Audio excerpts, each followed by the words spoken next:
Alrighty, it is Weekend Gamers time again, our first one for the month of May. And as we are recording this on May 4th, that means it is Star Wars Day. So for all these Star Wars buffs out there, like Ant-Man, may the 4th be with you.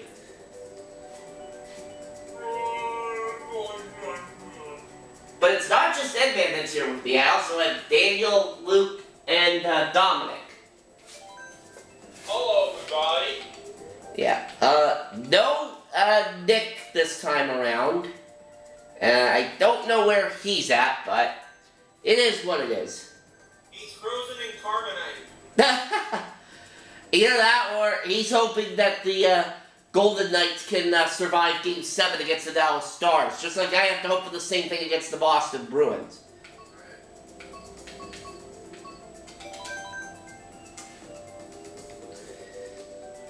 Start with something space related. Oh, good choice. And that actually brings up a good... That or one of the Rainbow Roads, Yeah, that actually brings up a good point. We should aim to do at least one of the Rainbow Roads throughout this episode, since all those courses do take place in outer space. I say it makes a very good sense right there, since we were talking about Star Wars Day a moment ago. Yeah.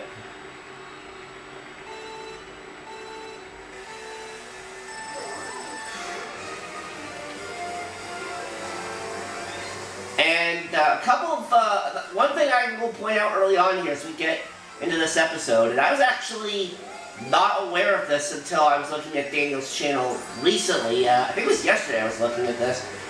Daniel is now at 700 subscribers, 715 actually, as of this recording session. Yeah, it was a little while ago that I hit 700 subscribers on my channel, but either way, I'm definitely very proud to make it that far right now on my channel now. I do want to thank everybody for the support who has checked out my channel. It really does mean a lot to me to get this far. It's no problem. So of course, that means there's going to be a 700 subscribers special for Daniel coming up on my end pretty soon.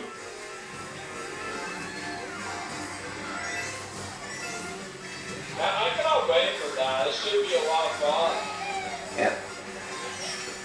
Oh, come on! First time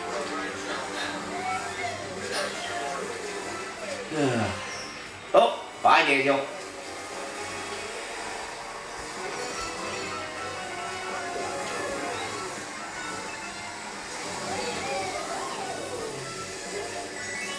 Oh, look, it's so far away from all of us right now.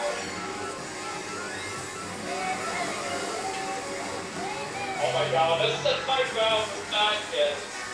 Luke's pretty far ahead. I don't think any of us are catching him. I don't see that happening at all. Yeah, no, he got it. I'll take second.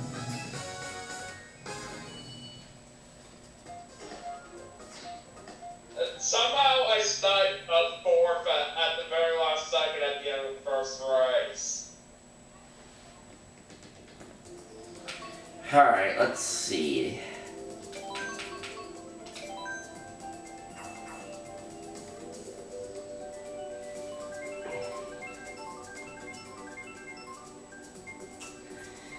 And then, the latest in the never-ending saga of Switch 2 rumors. So, there was a recent tweet that was put out by the Big Red Bird, aka Pioro. This was on Thursday, where it was literally a picture of the NES cartridge for Nintendo World Championships. And people are seeing that, they saw SW2 on there, and they're like, oh, as well as a set of numbers, and they're like, oh, the Switch 2 is going to be revealed on so-and-so date or whatever. And then I'm like, yeah, no, that's literally probably just an impending announcement for Nintendo World Championships or something. For the Switch.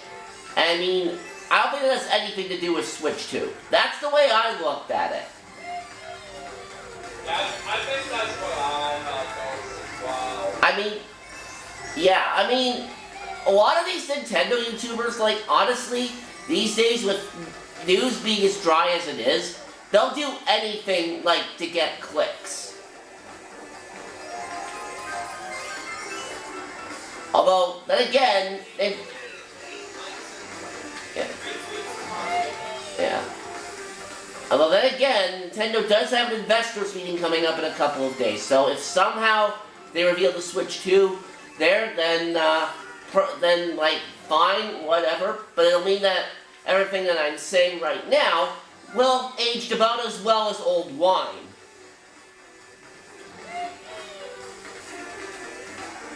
But we'll just have to see what happens.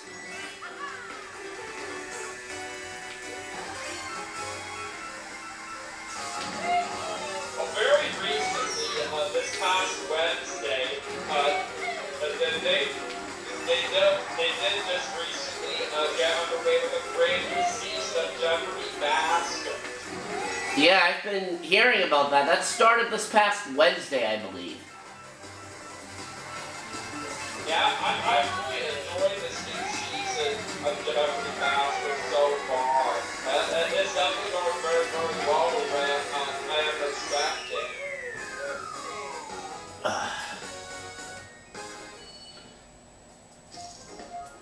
Ace win for me. Good job, PJ.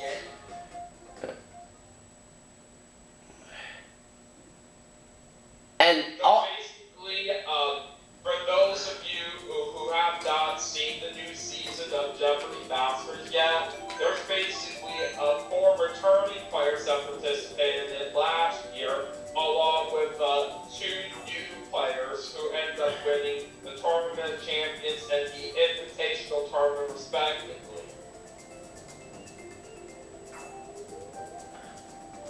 So basically, we have James Holzhauer, Matt Amodio, Mateo Roche, Amy Schneider, Victoria Gross, and Yogesh Rao all competing in Jeopardy Masters. And from what I've seen in the first episode, both the new players in this tournament actually won in their games.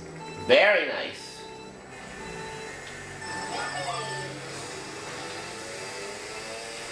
And I have to say, for James Holzhauer on Jeopardy Masters for this year, for him being known as the final boss of Jeopardy, I think that is pretty creative. Well, it makes sense. I mean, because he won, like, what was it, like 38 in a row or something like that? I think it was 32 in a row that he got the water about. Well, that is an impressive streak. I do know it was Matt Amodio that won 38 in a row. Which is still pretty impressive itself. But of course, the record holder remains Ken Jennings, who of course is the current host of Jeopardy. Yeah, and because Ken Jennings is the host of Jeopardy now, he's never going to be able to play as a contestant ever again. Oh, that is true. Oh, now continuing on what I was saying earlier about Nintendo World Championships. So they had a championship for that, of course, all the way back in 1990, featuring 3 popular NES games. Super Mario Brothers being one. Let's see. I forget what the other 2 were, but I do know this. That is a game that I do not have in my NES collection, and that's likely because of the fact that, to the best of my knowledge, I believe only those who actually participated in the championship were actually allowed to have a copy for themselves.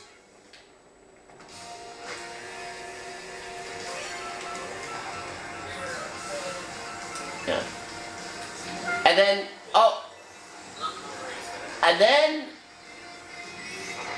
and then there's also this radio silence from Nintendo over the last several months. I mean, like I was saying earlier, they have investors call coming up on Tuesday, or I guess technically, Tuesday, or would that be Monday?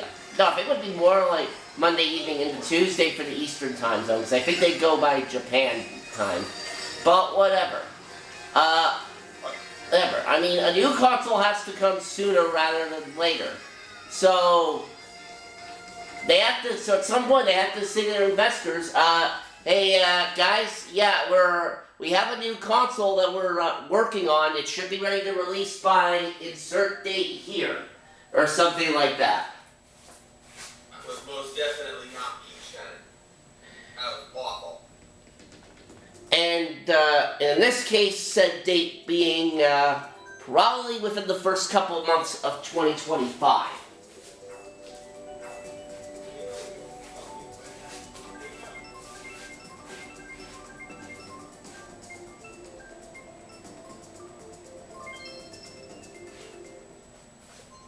Yeah, there's definitely a great class of players that want a nice amount of games on their regular runs on Jeopardy.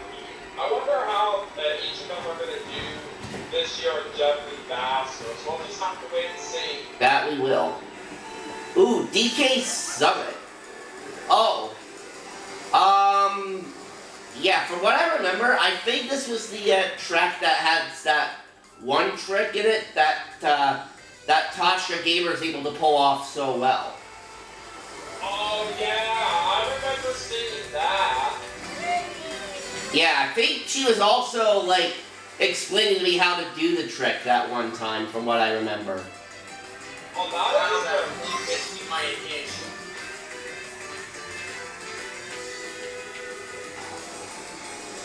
So, yeah, for those who aren't aware, like, and Daniel, I think, follows this person on YouTube a lot. She is a UK content creator, and from what I saw when I first talked to her in the early portion of the year, she seemed pretty good. Yeah, she's definitely a really nice person that I really do enjoy. I'm glad she is very kind to a lot of people who I've seen from her.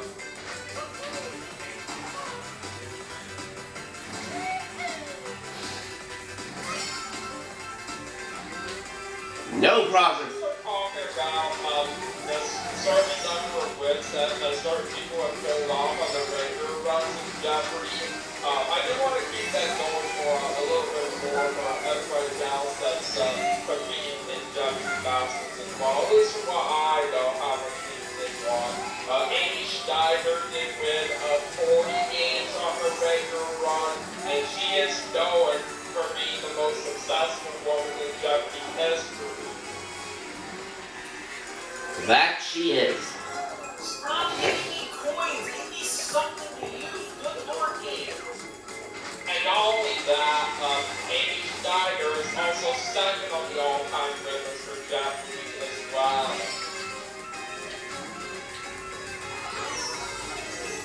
And Amy Schneider was a finalist in the Invitational Tournament, and even though she didn't win, she was the wild card person still advanced into Jeopardy Masters, all because the producers ended up picking her. Goodness gracious. No. Pick up speed. Okay.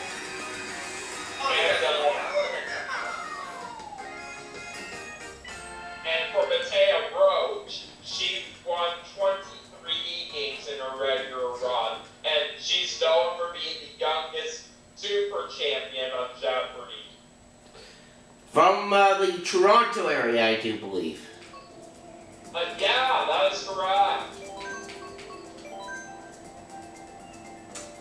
Yeah. Oh, another thing I should point out before I forget about this. So, as a lot of you viewers are probably aware, the remake or remaster, I guess, like whatever you want to call it, for Thousand Year Door, at this point it's about 2.5 weeks or so away from releasing, and I've been playing through the GameCube version as prep work for the Switch remaster, and as of right now, I have 3 out of the 7 crystal stars.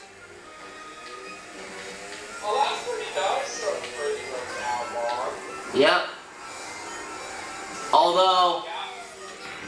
looking forward to the remaster of Thousand Year Door coming out. I've been wanting to get it on GameCube for so long, but I have not been able to get it in my collection yet. But since it is arriving soon on the Switch, that will give me an easier chance to hopefully get the game on these. I'll just tell you this, Daniel, the Boggly Woods section is a literal nightmare because of all the backtracking. Now, I'm the biggest fan of RPGs right now, but it still looks like a very cool game. Yeah. What? Come on! Who's the fantasy right now?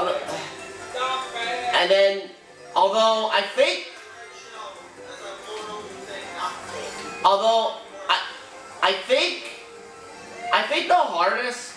one of the hardest fights that I've had so far on my playing the 1,000 Year Door was the Grubba fight at the end of Chapter 3.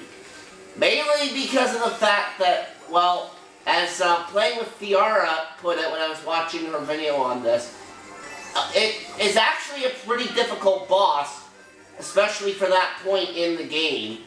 And what actually made that more difficult for me was the fact that I was doing that fight without any items at my disposal. Stop me right there in that banana. Come on. I'm getting hit all over the place. No, because we're just saying. That is part of the way with this one, quite right. Need a blue shell in my life. I do know that one person who is definitely very excited for the remaster of Paper Mario 1,000 Year Door coming out is Eva. Oh, yeah. You know, 1,000 Year Door is his favorite game of all time. That is true. And so yeah, that Grubba fight, like I was saying, that was like probably the hardest fight I've had so far. No items. In fact, he actually took my health down to 1, and I somehow won by pure luck. Oh man! Yeah. That is amazing how you pulled that off. Yeah.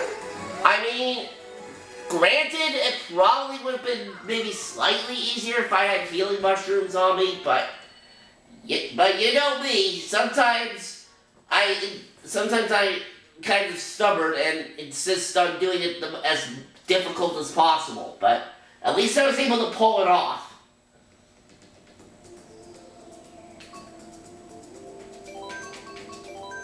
Dominic really wants Shy Guy Fall.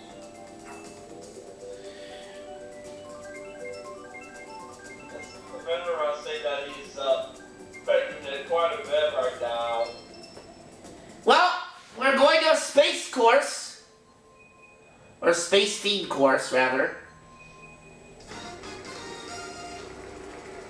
Oh, which actually reminds me, and when we do Mike and Mark After Dark tomorrow, we should have Rosalina as one of the AIs to fit in with the theme of the weekend. Oh, you're going to be playing as Rosalina, alright. Well, I'll have to think of something else then.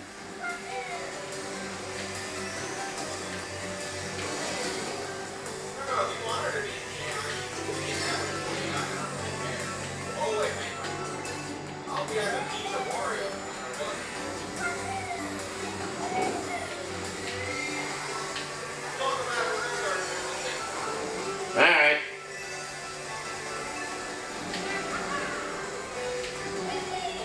I used to say, for Victoria Gross and Yogi Stroud competing Jeffrey Masters for the first time, it's pretty amazing for them to make it that far right there. And we'll have to see how they do in their first appearance. And like I said, it's very impressive that they managed to win their first game in the tournament right here. But we'll have to see how they do in other games along the way. Oh god, I just got my boomerang.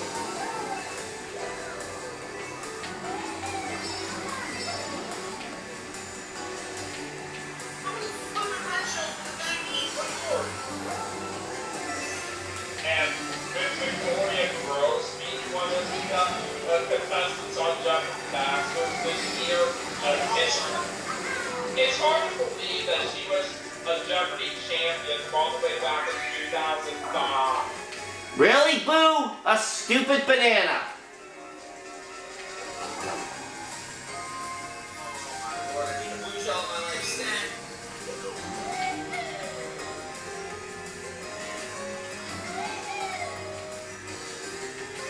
I'm not going to be surprised. I'm not going to be surprised without a doubt if James Holt's power ends up bringing the Jeopardy Masters again this year, all because of how much of a great player he is. I did see that he had Tom Love with a daily double that he found early on right there. Well, he is a very good Jeopardy player, no doubt about that. It's not that often here that James struggles throughout the game, but it's a shame that Daily Double have this kind of screw him up. And set number 1 goes to Luke.